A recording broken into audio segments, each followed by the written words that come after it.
안녕하세요. 까치살모입니다. 어제 또 북한이 미사일을 발사했네요. 북한은 어제인 2025년 1월 14일에 동해상으로 단거리 탄도미사일 여러 발을 발사했는데요. 북한은 자강도 강경시에서 함경북도 길주군 앞바다에 있는 알섬이라는 섬을 목표로 여러 발의 미사일을 발사했다고 합니다. 이번 발사는 강경시에서는 처음 발사하는 것이라고 합니다. 그리고 이번 발사가 올해 들어서 두 번째 미사일 발사인데요. 솔직히 어제 발사보다 중요했던 건 1월 7일에 있었던 북한의 올해 첫 미사일 발사입니다. 왜냐하면 1월 7일에 발사한 미사일은 극초음속 미사일이었기 때문입니다. 북한의 주장에 따르면 평양시 교외 발사장에서 동북방향으로 발사된 미사일의 극초음속 활공 비행 전투부는 음속의 12배에 달하는 속도였다고 하며 1차 정점고도 99.8, 2차 정점고도 42.5를 찍으며 예정된 비행궤도를 따라 비행하여 1500km 개선의 공해상 목표 가상수역에 정확히 탄착됐다고 주장을 합니다. 그리고 신형극 초음속 미사일의 발동기동체 제작에는 새로운 탄소섬유 복합 재료가 사용됐다며 비행 및 유도 조종 체계에도 이미 축적된 기술들에 토대한 새로운 종합적이며 효과적인 방식이 도입됐다라고 주장했습니다. 그런데 여기서 가장 중요한 건 바로 2차 정점고도 42.5km를 찍었다는 부분인데요. 그럼 이게 왜 중요하냐? 그 이유는 만일 정말 북한이 주장을 하는 대로 2차 정점이 있었다면 북한의 극초음속 미사일은 처음으로 성공을 한 게 되는 것입니다. 기본적으로 북한이 개발 중인 극초음속 미사일은 활공형 극초음속 미사일입니다. 쉽게 이야기해서 탄도미사일의 탄두부에 극초음속 활공체를 달고 정점고도까지 비행시켜서 정점고도에서 분리된 극초음속 활공체가 활공을 하면서 천천히 내려오는 형식의 비행체인데요. 그런데 이런 극초음속 활공체에서 가장 중요한 건 바로 제도약입니다. 쉽게 이야기해서 극초음속 활공체라는 건 우리가 물가에서 물수제비를 던지는 것처럼 물수제비가 수면 위를 통통 튀어 오르듯 극초음속 활공체도 공중에서 통통 튀어 오르면서 비행을 하기 때문입니다. 그래서 극초음속 활공체가 제도약에 성공했다는 건 북한이 극초음속 활공체의 개발에 성공을 했다는 뜻이 됩니다. 그래서 만일 북한의 주장처럼 2차 정점이 있었다면 북한은 처음으로 극초음속 비행에 성공을 하는 것이 되는 겁니다. 그러나 우리 합참에서는 북한이 주장하는 2차 정점은 없었으며 실제 비행거리도 1500km가 아니라 1100km였다고 주장을 합니다. 한마디로 북한의 활공체가 제도약을 하지 않았다는 것입니다. 그래서 이번 북한의 극초음속 활공체도 실패했다는 거죠. 물론 당연히 우리 합참의 발표가 사실일 것입니다. 그러나 문제는 분명 이번에 북한이 또 시험에 실패했다고 해도 북한은 계속 도전을 할 것이고 특히 극초음속 활공체는 생각보다 개발하기 힘든 무기가 아닙니다. 그래서 실제로 우리나라에서도 비밀리에 개발을 하고 있고 개발에 난항을 겪고 있는 하이코어 스크램제트 극초음속 미사일에 비해서 개발도 순조로운 것으로 알고 있습니다. 그래서 북한도 이번에 실패했다고 해도 언젠가는 개발에 성공을 할 것이고 당연히 우리는 그것에 대비를 해야 합니다. 그럼 우리는 북한의 극초음속 미사일에 어떻게 대비를 할 것인가라고 했을 때 역시 그 핵심은 LSAM-2일 것입니다. 기본적으로 우리나라가 극초음속 미사일을 방어할 수 있는 미사일은 앞으로 총 5가지가 될 것입니다. 당장 첫 번째로는 현재 이미 배치되어 있는 패트리어트3 MSE 미사일입니다. 이 미사일은 이미 국내에 들어와서 배치된 상태로 현 시점을 기준으로 우리의 방공망 중에서 그나마 극초음속 미사일을 방어할 수 있을 가능성이 있음을 입증한 건 이 미사일 뿐입니다. 실제로 이 미사일은 우크라이나에서 킨잘 미사일을 요격하는 데 성공했기 때문입니다. 그러나 이 미사일이 실질적으로 극초음속 미사일을 방어하려면 지금 미국에서 시행되는 신형 레이더를 도입해야 합니다.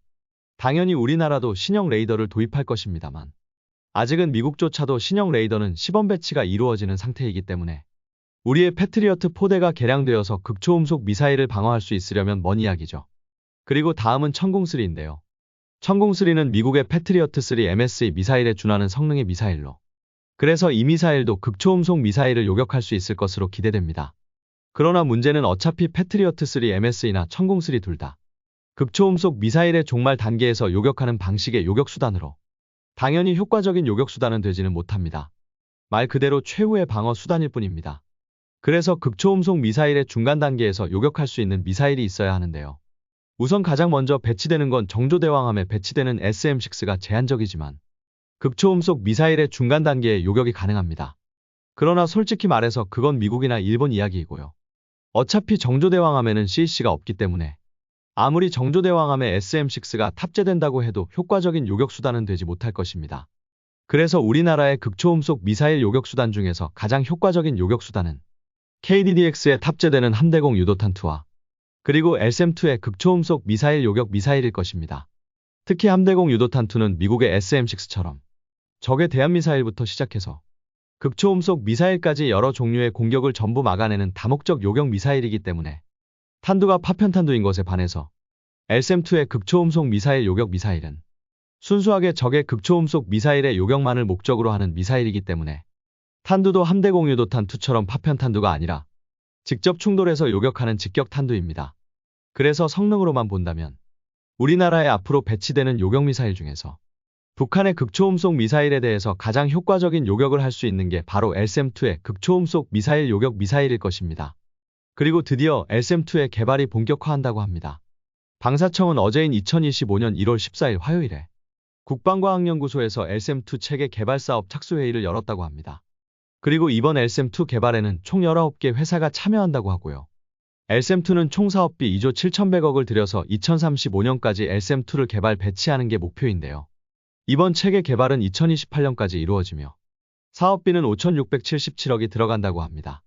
한마디로 이번 개발은 본개발에 앞서서 이루어지는 선행개발로 LSM-2의 첫 발사 시험도 이 개발에서 이루어지게 됩니다. 그럼 LSM-2는 어떤 미사일이냐? LSM-2는 기본적으로 두 가지 종류의 미사일을 개발하게 되는데요. 하나는 적의 탄도미사일을 요격하는 미사일입니다.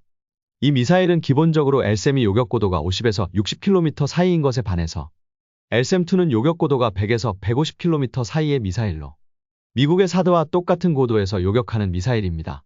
그래서 미사일이 비행하는 고도도 다르고 고도에 따른 요격 환경도 다르기 때문에 탄두의 구성도 LSM과는 다릅니다. 그래서 추진장치의 구조도 다르고 센서도 다른데요. 그러나 센서나 직격체의 추진장치가 구조가 좀 다른 것 빼고는 기본적인 구조는 기존 LSM과 마찬가지입니다. 그래서 솔직히 이 미사일은 상대적으로 개발 난이도가 그리 높지는 않습니다. 물론 그렇다고 개발이 쉬운 건 아니겠지만 기본 구조는 기존 LSM과 같으니까요. 문제가 되는 건 완전히 모든 걸 새롭게 개발하는 극초음속 미사일 요격 미사일로 이 미사일은 고도 60에서 20km 사이에서 비행하는 극초음속 미사일을 요격하는데 특화된 미사일로 시커는 레이더 시커를 사용하고 모든 것을 완전히 새롭게 개발하는 미사일입니다. 그래서 실질적으로 LSM-2를 개발함에 있어서 핵심은 탄도미사일 요격 미사일이 아니라 이 극초음속 미사일 요격 미사일입니다. 실제로 우리나라에서도 바로 이 미사일을 위해서 극초음속 활공체를 개발하고 있는 것으로 알고 있습니다. 솔직히 우리가 개발하는 극초음속 활공체를 실전에 배치할지는 미지수이고요. 그리고 과연 우리가 극초음속 요격 미사일을 개발하고 극초음속 활공체를 개발한다고 해도 이걸 어디서 요격 시험을 할지도 저도 잘 모르겠습니다. 국내에서 시험이 가능할지도 의문입니다. 한마디로 LSM-2는 100에서 150km 사이에서 적의 탄도미사일을 요격하는 요격미사일과 고도 60에서 20km 사이에서 적의 극초음속 미사일을 요격하는 미사일 두 가지를 개발하는 사업이고요. 배치는 아예 새로운 포대를 만들어서 배치하는 것이 아닌 기존 LSM 포대의 발사대만 추가하는 방식으로 배치가 이루어진다고 합니다. 그리고 레이더도 새롭게 개발하는 것이 아니라 기존 LSM 레이더를 개량해서 탐지거리를 증가시키는 개량을 통해서 원하는 성능을 끌어낸다고 합니다. 지금 LSM의 레이더는 탐지거리 310km의 S밴드 레이더인데요. 솔직히 LSM의 레이더는 그 하드웨어의 성능으로는 탐지거리가 고작 310km라는 건 말이 안 됩니다. 아마 의도적으로 성능을 줄였던가 아니면 우리가 아직 충분한 소프트웨어 기술이 없어서 하드웨어의 성능에 비해서 탐지거리가 짧은 것일 가능성이 높습니다. 그래서 소프트웨어의 개량에 따라서는 탐지거리가 대폭 늘어날 거라고 봅니다. 한마디로 말해서 LSM-2는 신규 배치가 아니라 기존 LSM의 개량이라고 보는 게 더 어울리는 사업입니다. 그런데 이 LSM의 수출과 관련해서 최근에 재미있는 이야기들이 많이 나오고 있습니다. 결론은 LSM은 아직 우리나라를 위해서 생산을 시작하지도 않은 미사일인데요. 문제는 제가 전에 이야기했듯 아직 우리나라를 위해서 생산을 시작하지도 않은 LSM을 구매하겠다는 나라들이 많다는 것입니다. 그리고 그 대표적인 나라가 사우디이고 이미 사우디는 우리 LSM을 구매하기 위한 구매 요청서까지 보낸 것으로 알려지고 있는데요. 그런데 문제는 사우디 못지않게 급한 나라가 또 있죠. 그건 바로 UAE로. UAE도 사우디와 마찬가지로 이란의 미사일 공격 위험에 노출되어 있는 나라인데요. 그래서 UAE는 우리에게 천공2의 신형 A사 레이더 개발 비용까지 지불해 가면서 천공을 10개 포대나 대량 구매를 한 상태입니다. 그리고 올해부터 바로 UAE가 주문한 천공2의 생산이 시작된다고 합니다. 그런데 여기서 좀 재미있는 일이 발생을 했습니다. 무슨 일이냐면 UAE에서 자신들이 발주한 천공2의 일부 물량을 LSM으로 변경해 달라는 요청이 와 있다고 합니다. 솔직히 저는 이 이야기를 처음 들었을 때는 UAE가 비용을 아끼기 위해서 단순하게 천공의 물량을 줄이고 LSM을 도입하려나 보다고 생각을 했는데요. 생각을 해보니 그게 아니라는 걸 알게 되었습니다. 그럼 왜 UAE가 이런 요청을 하느냐? 결론은 천공이나 LSM은 둘 다 만드는 회사가 같은 미사일입니다. 그래서 체계 통합은 LIG가 하고 미사일은 LIG와 한화가. 그리고 레이더는 한화가 만드는 건 둘 다 비슷합니다. 결론은 UAE가 지금 LSM을 받기 위해서는 각 나라들이 발주한 천공을 전부 생산하고 그리고 우리나라와 사우디가 주문한 LSM까지 전부 생산한 다음에 UAE에 LSM을 생산할 수 있고 그때서야 UAE는 LSM을 받을 수 있습니다. 그러나 솔직히 UAE는 천공보다 LSM이 더 급하게 필요합니다. 결론은 UAE는 천공이 요격하기에 더 적합한 단거리 탄도미사일보다 LSM이 요격하기에 더 적합한 이란의 중거리 탄도미사일의 위협에 더 많이 노출되어 있고 그래서 중거리 탄도미사일을 막을 수단을 마련하는 게 더 급한 문제입니다. 그러나 현재 UAE에는 이란의 중거리 탄도미사일을 막을 수단은 고작해야 사드 포대 한 개밖에는 없고 당연히 한 개의 사드 포대로 이란의 공격을 막는다는 건 무리가 있습니다. 그래서 UAE는 천공보다 LSM이 더 급한 것이고 결론은 UAE가 자신들이 주문한 천공을 LSM으로 변경해 달라는 건 천공 말고 LSM을 먼저 생산해서 보내달라는 이야기입니다. 그만큼 지금 UAE는 급박한 상태입니다. 아무튼 이 요청을 우리 측에서 받아들일지 어떨지는 모르겠지만 확실히 UAE가 급하긴 급한 모양입니다. 제 예상으로는 UAE는 LSM 4개 포대 정도가 필요합니다.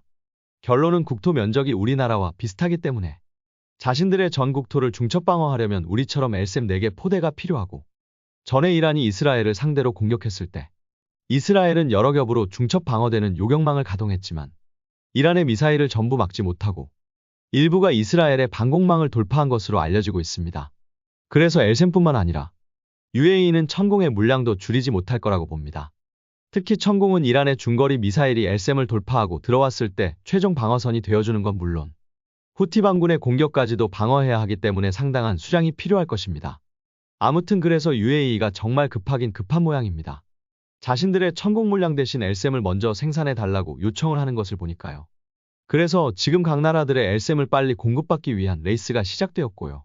현재 그 선두에 선 건 이미 LSM이 개발되기 전부터 구매를 준비하고 있던 사우디이지만 자신들이 구매한 천공의 생산까지도 뒤로 미루면서까지 LSM을 급하게 요청하는 UAE가 급하게 뒤를 추적 중이네요.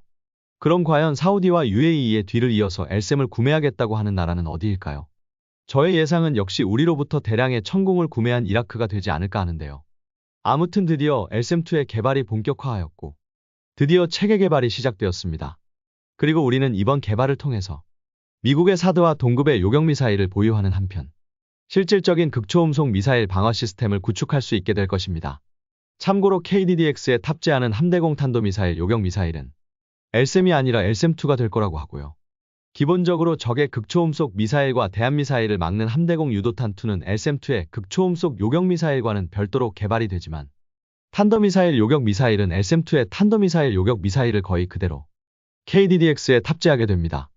그도 그럴 수밖에 없는 게 LSM2의 극초음속 미사일 요격미사일과 KDDX의 함대공 유도탄2는 만드는 목적이 다르고 그래서 구조도 좀 다르지만 탄도미사일을 요격하는 건 LSM2나 KDDX나 똑같기 때문에 이건 별도로 개발할 필요성이 없기 때문입니다. 그래서 LSM2의 탄도미사일 요격미사일이 거의 그대로 KDDX에도 탑재된다고 보시면 됩니다. 어떤가요, 여러분?